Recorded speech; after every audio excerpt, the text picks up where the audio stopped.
السلام عليكم ورحمة الله وبركاته. الحمد لله رب العالمين حمدا كثيرا طيبا مباركا فيه. اللهم لك الحمد ولك الشكر يا الله. اللهم أصبحنا وأصبح الملك والحمد لله رب العالمين. اللهم صل على محمد وعلى آل محمد وصل عليه صلاة تسليما كثيرا. أما بعد فاتقوا الله عباد الله. وعن أبي هريرة رضي الله عنه قال قال رسول الله صلى الله عليه وسلم لا تسبوا الدهر فإن الله هو الدهر. റവാഹുൽ ബുഖാരി. ബഹുമാന്യരായ മുഅ്മിനീങ്ങളെ, തഖ്വയോടെ ജീവിക്കണമെന്ന് ഉണർത്തുകയാണ്. അറബി മാസത്തിലെ ഒന്നാമത്തെ മാസമായി പ്രവാചകൻ സല്ലല്ലാഹു അലൈഹി വസല്ലം വിശേഷിപ്പിച്ച മുഹറം മാസത്തിലാണ് നാം ഉള്ളത്. നാം മനസ്സിലാക്കിയതുപോലെ മുഹറം എന്നത് ഏറ്റവും പവിത്രമായ മാസവും അതോടൊപ്പം തന്നെ യുദ്ധം ഹറാമായ 4 മാസങ്ങളിൽ ഒരു മാസമാണ്. അത് ഖുർആനിൽ അല്ലാഹു സുബ്ഹാനഹു വ തആല എടുത്തു പറഞ്ഞ ഒരു വിഷയമാണ്. ഈ മാസവുമായി ബന്ധപ്പെട്ട്, മുഹറവുമായി ബന്ധപ്പെട്ട് ധാരാളം അന്ധവിശ്വാസങ്ങളും അനാചാരങ്ങളും മുസ്ലിം സമുദായത്തിൽ അന്നും ഇന്നും എന്നും നിലനിൽക്കുന്നുണ്ട്. അതിന്റെ മാറ്റമില്ല എന്നതിന്റെ ഉദാഹരണം പറഞ്ഞാൽ, നിങ്ങളുടെ വീടുകളിൽ കിടക്കുന്ന അറബിക് കോളേജിന്റെ, ഇസ്ലാഹി പ്രസ്ഥാനത്തിൻ്റെതല്ലാത്ത അറബിക് കോളേജിന്റെ യതീംഖാനയുടെ കലണ്ടർ പരിശോധിച്ചാൽ അതിൽ അറബി മാസത്തിലെ നഹസുകൾ എഴുതിയിട്ടുണ്ട്. ഇന്നുമുണ്ട്, മാറ്റമില്ല. നിങ്ങൾ വീട്ടിൽ പോയിട്ട് നോക്കിയാൽ മതി. അതിനകത്ത് മുഹറം മാസത്തിന്റെ 10-ാം തീയതി നഹസായിരിക്കും. അത് നോമ്പാണ്. 9 നഹസായിരിക്കും. നഹസ് എന്ന് പറഞ്ഞാൽ ദുശഗുണം എന്ന വാക്കിന്റെ അർത്ഥം. അങ്ങനെ ഒരു ദുശഗുണം ഇസ്ലാം എവിടെയും പഠിപ്പിച്ചിട്ടില്ല. അത് അന്ധവിശ്വാസത്തിന്റെ അടയാളങ്ങളാണ്. പ്രവാചകന്റെ ഒരു ഹദീസുണ്ട്, ലാ തസുബ്ബു ദഹ്റ, കാലത്തെയും സമയത്തെയും ദിവസത്തെയും നിങ്ങൾ കുറ്റം പറയരുത്. പാടില്ല. നല്ല കാലം ഇല്ല, ചീത്തകാലം ഇല്ല, നല്ല സമയം ഇല്ല. നല്ല ഏതു സമയമാണ്. ഇപ്പൊ മുഹൂർത്തം നോക്കുക ഇസ്ലാമിക ആചാരവും ഇസ്ലാമിക വിശ്വാസവുമല്ല, അത് മറ്റു മതത്തിന്റെ വിശ്വാസമാണത്. കണിയാനെ പോയി കണ്ടിട്ട് മുഹൂർത്തം നോക്കുക. ഇപ്പൊ ഇസ്ലാമികമായിട്ട് എന്താണ്? കല്യാണം ഉറപ്പിക്കണം, 2 വീട്ടുകാരും കൂടി ആലോചിക്കണം, 2 വീട്ടുകാർക്കും അനുയോജ്യമായ സമയം കണ്ടെത്തണം. അതിന് മൊയ്യാനും വേണ്ട, തങ്ങളും വേണ്ട, കാളിയും വേണ്ട, കുലാത്തും വേണ്ട, ആരും വേണ്ട, ഒരാളോട് ചോദിക്കണ്ട. ചെറുക്കന്റെയും പെണ്ണിന്റെയും വീട്ടുകാരാ തീരുമാനിക്കുന്ന സമയം. ഇസ്ലാമിൽ അതിന് പ്രത്യേകിച്ചൊന്നുമില്ല. പിന്നെന്താ തീരുമാനിച്ച ഓഡിറ്റോറിയം എപ്പോഴാ കിട്ടുക, തൊട്ടടുത്ത് സൗകര്യപ്രദമായി ഓഡിറ്റോറിയം എപ്പോഴാ, അതാണ് നമ്മുടെ സമയം. അതിന് പള്ളിയിലെ ഖത്തീബിനെ വിളിക്കുന്നതും വേണ്ട. പള്ളിയിലെ ഖത്തീബ് എന്താ കവടി നേരത്തെ നോക്കി പറയുമോ? ഇല്ല. ഇനി അങ്ങനെ പറയുന്നുണ്ടെങ്കിൽ അതൊക്കെ വ്യാജമാണ്. ആ പറയുന്ന ആരായാലും അത് കള്ളത്തരമാണ്, ഊഹമാണ് പറയുന്നത്. വീട്ടുകാരാ തീരുമാനിക്കുക. എല്ലാവർക്കും പങ്കെടുക്കാൻ പറ്റിയ സ്ഥലം, എല്ലാവർക്കും ആളുകളെ നമ്മളെ വിളിക്കുന്ന ആൾ ഉൾക്കൊള്ളാൻ പറ്റിയ ഓഡിറ്റോറിയം, അതിന് ഡേറ്റ് ഉണ്ടാ നോക്കണം. അതാണ് ഇസ്ലാം, അതാണ് ഈമാൻ. റസൂലുള്ളാഹി പറഞ്ഞു, ലാ തസുബ്ബു ദഹറ, നിങ്ങൾ സമയത്തെയും കാലത്തെയും ദിവസത്തെയും കുറ്റം പറയരുത്. എന്താ കാരണം? ഫഇന്നല്ലാഹ, തീർച്ചയായും അല്ലാഹു സുബ്ഹാനഹു വ തആല ഹുവ ദഹ്ർ, അവനാണ് സമയം നിശ്ചയിച്ചത്.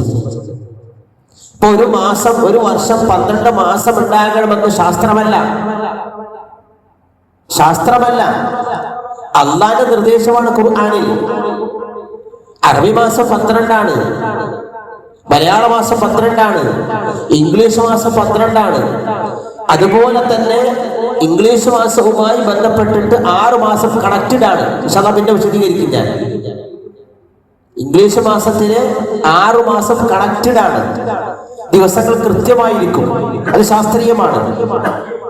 അപ്പൊ ദിവസം നിശ്ചയിക്കുന്ന അല്ലാഹുവാണ്. ഖുർആനിൽ കാണാം, നിങ്ങൾക്ക് 12 മാസമായി ഞാൻ നിശ്ചയിച്ചിട്ടുണ്ട്. എപ്പോഴാ? യൗമ ഖലഖ സമാവാതി വൽ അർദ്, ആകാശഭൂമികളെ സൃഷ്ടിച്ച അന്ന് മുതൽ. അല്ലാഹുവിന്റെ നിർദ്ദേശമാണ് ജനുവരി മുതൽ ഡിസംബർ ഉണ്ടാകണമെന്നത്, മുഹറം മുതൽ ദുൽഹജ്ജ് വരെ ഉണ്ടാകണമെന്നത്, മലയാള മാസം ഉണ്ടാകണമെന്നത്. അപ്പൊ പിന്നെ കാലം നിശ്ചയിച്ച അല്ലാഹുവാണ്, സമയം നിശ്ചയിക്കുന്ന അല്ലാഹുവാണ്. നിങ്ങൾ സമയം കൊള്ളില്ല എന്ന് പറഞ്ഞാൽ അല്ലാഹു കൊള്ളില്ല എന്നതിന്റെ അർത്ഥം. റബ്ബ് പോരാ എന്ന അർത്ഥം. അതുകൊണ്ട് നിങ്ങൾ സമയങ്ങളെ കുറ്റം പറയരുത്, നല്ല സമയം നോക്കരുത്, ചീത്ത സമയം നിങ്ങൾ നിശ്ചയിക്കരുത്. കാലത്തെയും ദിവസത്തെയും മാസത്തെയും ആഴ്ചയും നിങ്ങൾ കുറ്റം പറയാൻ പാടില്ല. അത് അല്ലാഹുവിനെ കുറ്റം പറയലാണ്. വളരെയേറെ ശ്രദ്ധിക്കണം. മറ്റൊരു നിവേദനത്തിൽ കാണാൻ കഴിയും, ഒരു സഹാബി വന്ന് ചോദിച്ച നബിയെ, സമയങ്ങളിൽ കാലങ്ങളും ഒന്നുമില്ല, എന്നാലും ഞാൻ ചോദിക്കുന്നു നബിയെ, ഞാനൊരു കാര്യം തീരുമാനിക്കുമ്പോ ഏതാ നല്ലത്? പ്രവാചകൻ പറഞ്ഞു, സൂര്യൻ ഉദിക്കുന്ന എല്ലാ ദിവസവും നല്ലതാണ്. നല്ല മറുപടിയാണത്. സൂര്യൻ ഉദിക്കുന്ന എല്ലാ ദിവസവും നല്ലതാണ്. പിന്നെ മറ്റൊരു ഹദീസിൽ കാണാം, ഈ സുബ്ഹി നമസ്കാരങ്ങൾ ആരംഭിക്കുന്ന എല്ലാ കച്ചവടവും ബർക്കത്താണ്. മറ്റൊന്നിൽ കാണാം, നീ ആരംഭിക്കുന്ന എല്ലാ കാര്യം ബിസ്മി കൊണ്ട് തുടങ്ങിയാൽ അത് ബർക്കത്താണ്. രാവിലെ ജോലിക്ക് പോകുന്നു, വീട്ടിൽ ഇറങ്ങുമ്പോ ഭാര്യയോടും ഉമ്മയോടും സലാം പറഞ്ഞിട്ട് ബിസ്മില്ലാഹി തവക്കൽതു അലല്ലാഹ്, അത് ബർക്കത്താണ്. ഇതിൽ എന്താ വേണ്ടത്? ഇനി നമ്മളങ്ങനെ ചെന്നു, ഇന്നലെ വിളിച്ചു പറഞ്ഞതാ, ഇന്ന് ജോലിയുണ്ട്, ലോഡ് വരുമെന്ന്. നമ്മളങ്ങനെ ചെന്നു, 8 മണി വരെ കാത്തിരുന്നു. വരുന്ന വഴിക്ക് വണ്ടി അപകടത്തിൽപ്പെട്ടു, അല്ലെങ്കിൽ അതിന്റെ ടയർ പഞ്ചറായി. അത് ജോലിയില്ല. ദുസ്സഹനമാണോ? അല്ല, അത് യാദർച്ഛികമാണ്. അപകടത്തിൽപ്പെടാം, അതിന്റെ ടയർ പഞ്ചറാകാം, അല്ലെങ്കിൽ വാഹനം ഓടിക്കുന്ന ആൾ അറ്റാക്കൊന്നും മരിക്കാം. അത് അല്ലാഹു നിശ്ചയിച്ചതാണ്. അത് ശകുനമാണോ? ഇല്ല, നമ്മൾ ഇറങ്ങുന്ന സമയത്ത് വണ്ടിയുടെ താക്കോൽ എടുക്കാൻ മറന്നു. അങ്ങനെയാണല്ലോ ഈമാൻ പോണത്. ഇബ്ലീസ് അങ്ങനെ കാരണം താക്കോൽ എടുക്കാൻ മറന്നു.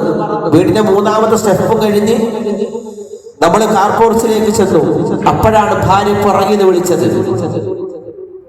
ആ ഭാര്യ പുറകിന്ന് വിളിച്ചതും വണ്ടി വഴിയിൽ വെച്ച് കേടായതും ടയർ പഞ്ചറായതും കണക്റ്റഡ് ആക്കരുത്. അത് ഇബ്ലീസിന്റെ പണിയാണ്. അവള് പുറകിന്ന് വിളിച്ചത് കൊണ്ടാണ് ഇന്ന് ജോലിയില്ല. അല്ല, ഈമാൻ പോകും. വളരെ ശ്രദ്ധിക്കണം. അവിടെയാണ് ഇബ്ലീസ് ഇവിടുന്ന് കളിക്കുന്നത്. എന്റെ ഭാര്യ പുറകിന്ന് വിളിച്ചാൽ എന്താ കുഴപ്പം? ഒരു കുഴപ്പമില്ല. മറന്ന സാധനം തന്നാൽ എന്താ കുഴപ്പം? ഒരു കുഴപ്പമില്ല. പൂച്ച വട്ടം ചാടി എന്താ കുഴപ്പം? ഒരു കുഴപ്പമില്ല. കറുത്ത പൂച്ച കണ്ടാണ്ട കുഴപ്പം? ഒരു കുഴപ്പമില്ല. ഈമാൻ കളയരുത്. അതുകൊണ്ട് അല്ലാഹുവിനെ കുറ്റം പറയരുത് എന്ന് നബി സല്ലല്ലാഹു അലൈഹി വസല്ലം പഠിപ്പിച്ചു. അല്ലാഹു ഈമാൻ നൽകുമാറാവട്ടെ. അർഹമുർ-റഹീമായ റബ്ബേ, ഒരുപാട് ആളുകൾ രോഗങ്ങൾ കൊണ്ട് പ്രയാസപ്പെടുന്നുണ്ട്. കാലാവസ്ഥാ വ്യതിയാനത്തിൽ പകർച്ചവ്യാധിയും അതേപോലെ മാറാ രോഗങ്ങളും ഒക്കെയായി പ്രയാസപ്പെടുന്നവരുണ്ട്. പടച്ചവനെ, എല്ലാവർക്കും നീ ശിഫ നൽകണേ റഹ്മാനെ. പരിപൂർണമായ ആശ്വാസവും ആരോഗ്യവും നൽകണേ റഹ്മാനെ. മാരകമായ രോഗങ്ങൾ വ്യാപിച്ചു കൊണ്ടിരിക്കുന്നു. ക്യാൻസർ, അതേപോലെ തുടങ്ങിയ മാരക രോഗങ്ങൾ. പടച്ചവനെ, മാരക രോഗത്തൊന്നും ഞങ്ങളെ നീ പരീക്ഷിക്കല്ല റഹ്മാനെ. ഉള്ള കാലത്തോളം, നീ അനുവദിക്കുന്ന കാലത്തോളം ആയുസ്സോടെ, ആരോഗ്യത്തോടെ, അഭിമാനത്തോടെ അധ്വാനിച്ചുകൊണ്ട് ജീവിക്കാൻ, ആരുടെ മുമ്പിൽ തലകുനിക്കാതെ, കൈനീട്ടാതെ, യാചിക്കാതെ ജീവിക്കാൻ ഞങ്ങൾക്ക്, ഞങ്ങളുടെ മക്കൾക്കും നീ തൗഫീഖ് നൽകണേ റഹ്മാനെ.